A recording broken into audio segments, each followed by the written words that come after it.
Hello, hello, hello. So today we're gonna be going over my personal top 5 best ships to play in World of Warships. So these ships are pretty much like, if I want to go out and have fun, meme around, have a good time, these are those kind of ships. So if you guys have your own personal best 5 ships, and these ships aren't going to be in any particular order, but if you have your own top 5 ships you enjoy just taking out and just having a good time, but yeah, let me know in the comments what your guys' best 5 are. So my first one is going to be the Schroder. Unfortunately, you can only get this ship from the dockyard. They have in the past brought old dockyards back. So I could see this ship returning at some point. I know a lot of people were hoping it would come back sooner or later because it is a lot of fun. What makes this ship so special is that it is a pretty tanky cruiser for tier 9. Has a nice little armor scheme right there. It also has a nice survival pool of 62,300. It's very maneuverable, very fun to play. What makes it really great though are the secondaries. These secondaries have a 12-kilometer range, and they pin 32 millimeters of armor base.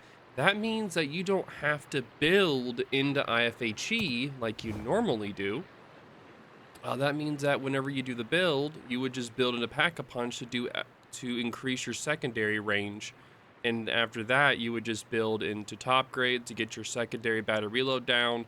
So it's really good. What also makes this ship great is its concealment. It has a 10.2-kilometer concealment. With that concealment, that means you can have the secondaries off, and then you can push in toward the enemy, then turn the secondaries on, and then when you're trying to get like back off from the fight, you can turn your secondaries off again and use that amazing concealment to be able to get in and out of brawl fights really quickly. So this ship is a lot of fun to play, and with that 32 millimeter HE pen for the secondaries, they just absolutely melt everything. Bow and battleships, cruisers, destroyers, you name it. This ship also has a nice 6-kilometer detection for ships, as well as 4 kilometers for torpedoes. You also get an engine boost as well with a heal and of course a DCP. So this ship is really fun to play for those brawler enjoyous. The HE and the AP on the guns, like a lot of people don't like the AP on the guns. I personally do. The AP is very similar to that of the Bismarck. Um, is like a reference point. So it's not it's similar, but it's not exactly the same. Wait, no, it's not the Bismarck. It's what is it? If somebody in the comments can let me know what it is, because I kind of losing my train of thought on that one. It's not the Bismarck, but it has similar AP to another German ship. If someone could let me know, I'd appreciate it in the comments. It's probably one of the cruisers like a Rune or a Hipper or something. But somebody in the comments could let me know. So my next one of my top 5 best ships to play in random is going to be the Marceau. So a lot of people, well, as of right now, you can get the Marceau. If you go into the armory and you look in the coal section, you are able to get it for coal. So you are able to get this one. So lucky for you guys. Let's see. It costs 23,236,000 coal. Of course, you can use a coupon for that, and you're able to get 25% off. So that would round it down to almost 25% off. It's like 170, 180,000 coal is what it would cost.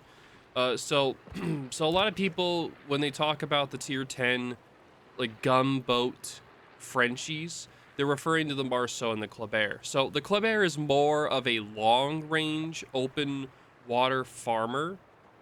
Um, that has it has the engine boost, it has the reload boost for the guns, while the Marceau is the more closer destroyer hunter of the two.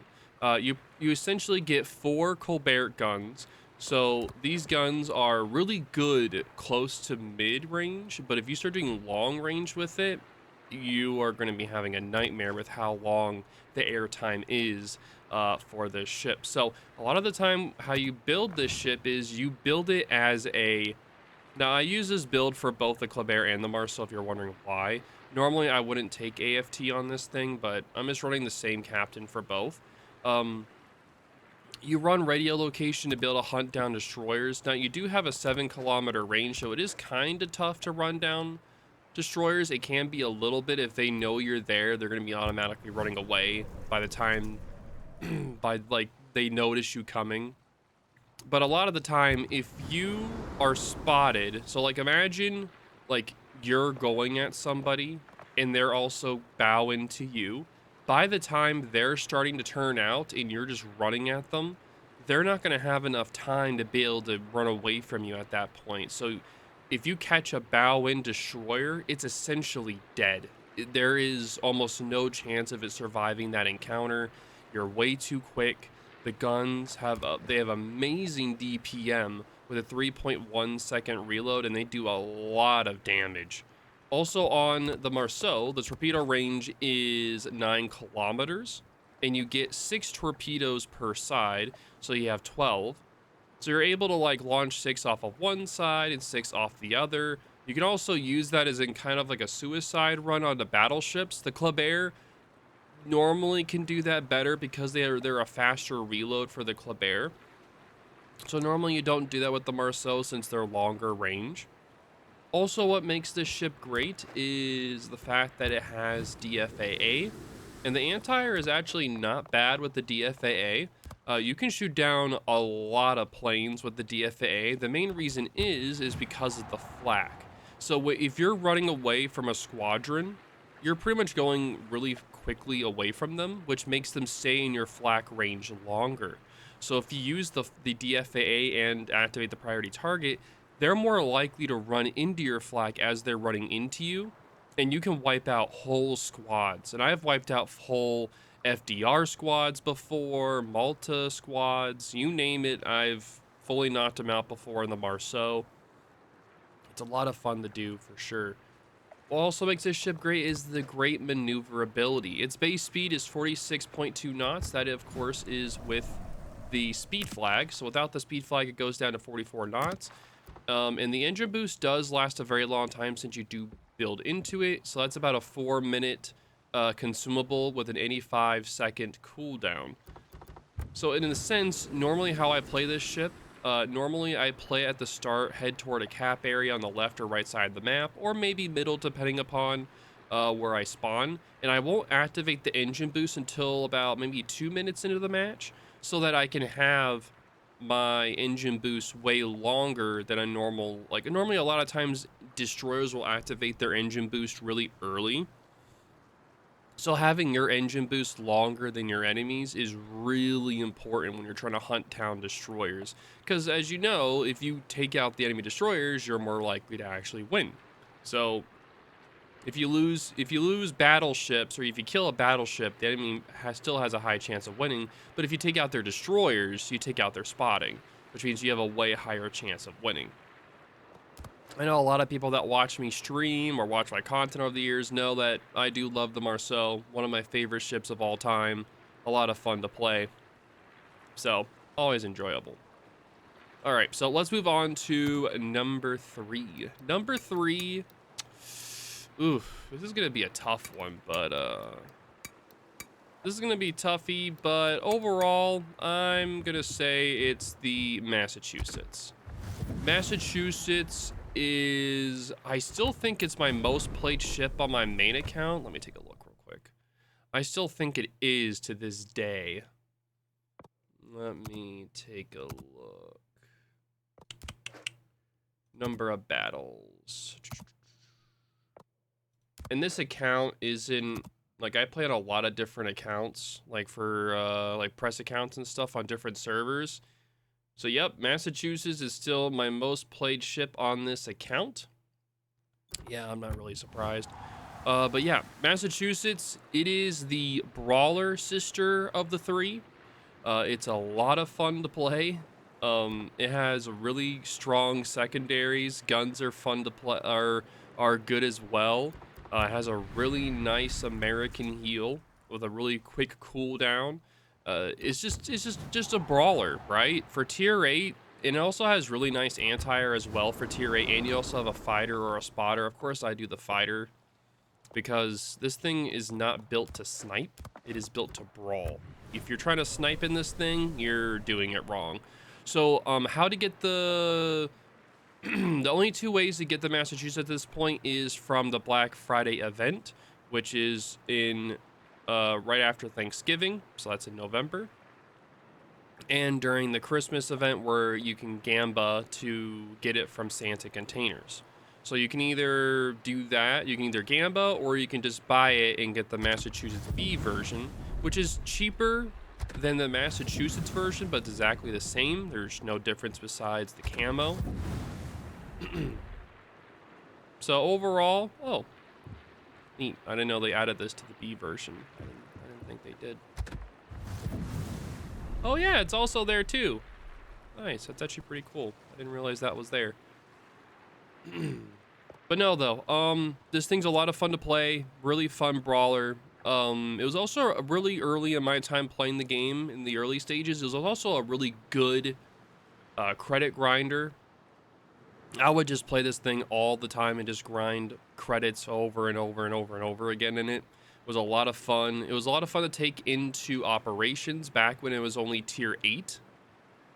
When it was tier 8 only and not up to super ships like it is nowadays. It was definitely one of those top credit grinders for battleships. It just filled all the roles perfectly. I know at this point people may not be as big of a fan of the mass due to the fact that you now have the Iparanga that it has to compete with. Because yeah, the Iparanga can like with its combat instruction, it's just so absurdly strong, along with its great maneuverability. So Massachusetts, it still holds dear to my heart. I still love it, but I don't know how long it will hold out over the years, but I love it. Still amazing, still a lot of fun to play. I still enjoy it for sure. So, so far, let me know what you guys think of this list. Like, do you guys like this list so far? I'm actually curious on what you guys are thinking. Like, do you guys like it, not like it? If any of these ships also fit your fancy as well, let me know in the comments down below as well. All right.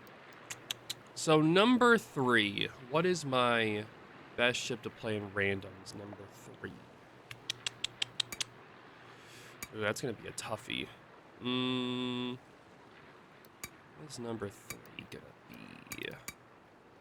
There's a lot of ships. There's a lot of really good ships.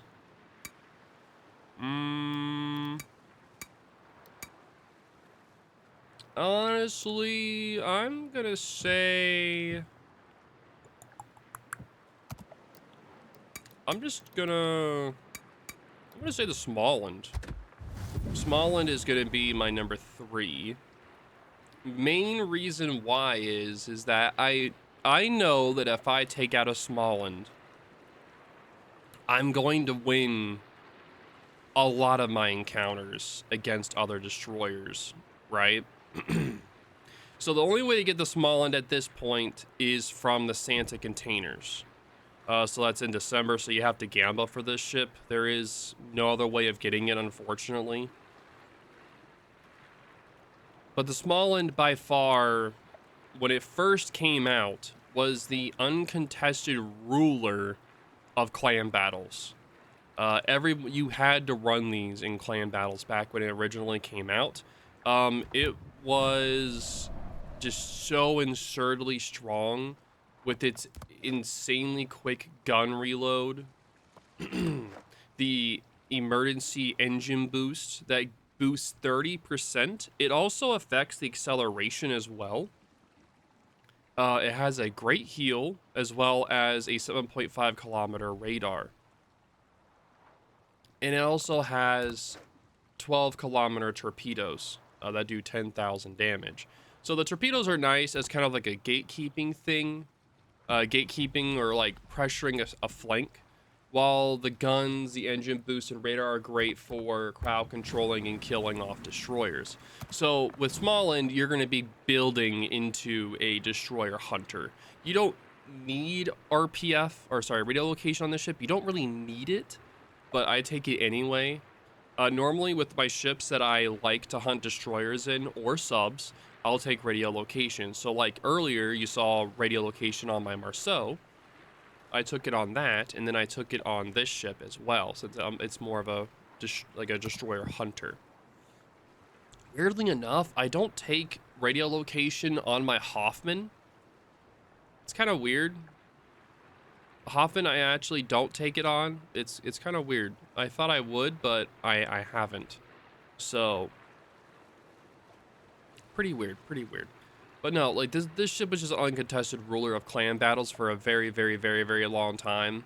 And over time, the meta, they kind of started banning ships more. Wargaming did. So over time, Smaland kind of got pushed out and other ships came in to fill the slots. So over time, it just kind of got weaned out. But this ship is always a fun ship to take into randoms and just kick some butt. It always does good. It's just absurdly strong for what it is. Because like back in the day, you could only get the Smaland or the Hayate, right? For the free XP at that level. So like why the hell, and it is like, why the hell would you take Hayate back then? And that wasn't the buff version it is now. It was like no reload booster for the torps. The reload of the guns weren't as good. Like overall, the Smaland would kick the ass of a Hayate every time, no matter what. Nowadays, a Hayate does stand a little bit better of a chance, but the Smaland is still just going to win overall because the Smaland has a heal and a better engine boost. It also has radar. And yeah, Smaland does have a 6.1 kilometer concealment, which is just absurd. Like this ship also has great anti-air. Forgot to mention that too. It's one of the few destroyers to have really good anti-air, and of course it's probably because it's pan-European. That's like the only reason why. But yeah. Great guns, great, it's just great everything. There's very little that's potentially bad about this ship. I think like the most you can complain about is that the torpedoes don't do that much damage, but they also are really quick. So that's kind of why. So yeah.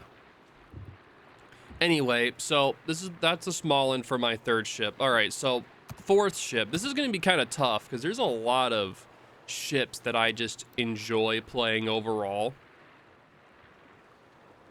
All right, I got my fourth. I got my fourth. It's going to be the Gouden Leeuw. Every time I play this ship, every match, I'm not even joking, I do about 140, 150k. At least 140 to 150k every match. Every match. It's just guaranteed, dude.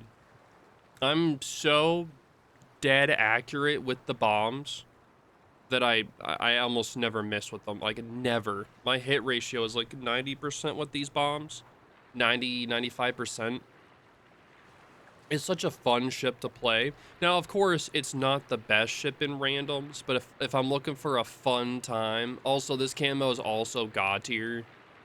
Like, take a look at that camo, dude. It just looks so good. Like, I just love it, man. It's such a great camo. But yeah, you have the airstrike range of 13 of, oh, sorry, of course, you can get this ship in the tech tree currently for the Netherlands. So if you want to get this ship, you are able to get it. You can get it for free by just grinding. Now, a lot of people, for this ship, you need to be able to get the ship to shore radio, which is the unique upgrade. And of course, how to get the unique upgrade, you have to go into the armory and you have to have access to the research bureau. To get access to the research bureau, I always forget how many, it's like 5. I think it's 5 tech tree lines you have to have unlocked. And then once you do that, to earn the points, you have to go, when you have a line, you have to click this little button right here where it says reset.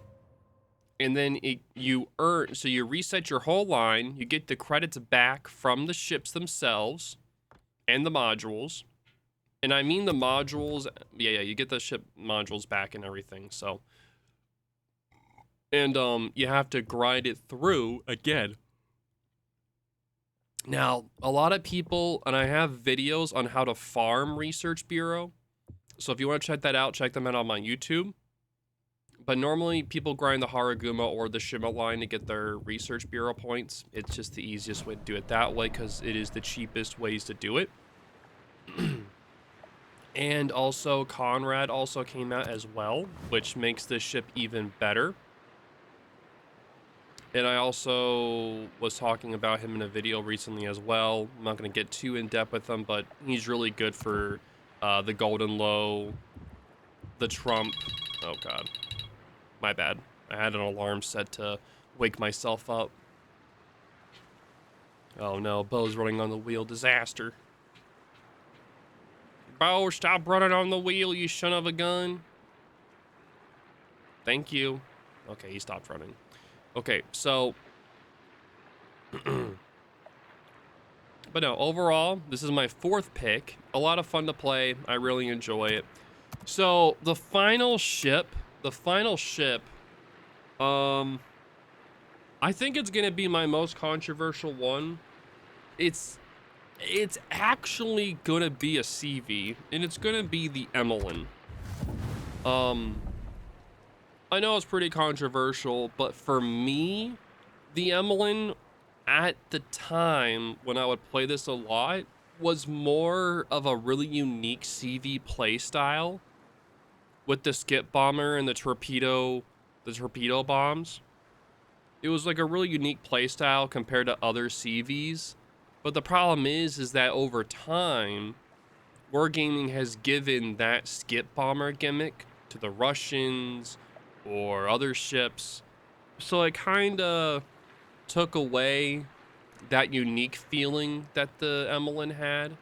It was a lot of fun to play in that regard, using the skip bombers and the torpedo bombers. It was a lot of fun to do. But World of Warships kind of gave that gimmick to, you know, the Russians, sorry, the Soviets, and a few other nations. So I don't really play it as much anymore, unfortunately. Because, yeah, normally if you play anything besides, like, the top CVs right now, what are the top CVs? Like, Essex, Shinano, the ones that pretty much have infinite plane production. That's like one of the most dumbest things that Warships has ever done, dude. Like, they made it where, oh yeah, so we have all these CVs that have, they abide by regular CV rules. And then you have these special, infinite special squads where they never run out. So no matter what you do, they'll always have an infinite squad of planes that they can always keep sending. And that's the problem with Essex, is because Essexes can just keep sending forever the whole match. Which means that if it comes down to a close match and you're fighting an Essex, you're dead. Like, you're not gonna win, because he's gonna keep coming at you no matter what. He's gonna full attack you, not be scared of you at all, because he has those full squads every time. And it's just not really a fun experience at all. While other CVs, they're gonna lose planes throughout the match naturally. So by the end of the match, they're not gonna have as many planes. While the Essex and Shinano will still have that full infinite squad at their disposal. So it's not really fun in that regard. Now, I was gonna say either this ship or potentially the Smolensk. But, I don't know. Smolensk is just like, ugh. It's more of like a, what's that feeling called? You know, it's like really dirty to play. It's like you wake up in the middle of the night and eat some like ice cream or cake in the middle. It's like a real, like, you know it's bad for you, but you do it anyway. It's like that with the Smolensk and the Thunderer, for them both. Like, it's pretty painful for them both. But yeah, that's gonna be it. If you guys have any questions, and yeah, let me know what your guys' top 5 are. And thank y'all for watching today's video. And if you guys like these type of videos, let me know in the comments down below. I kind of did this video more on a open whim, I didn't really write a script for it. I just did it for fun. So if you guys like it, I'll do more free-handed videos in the future. So, yeah, I'll talk to you guys later. Deuces!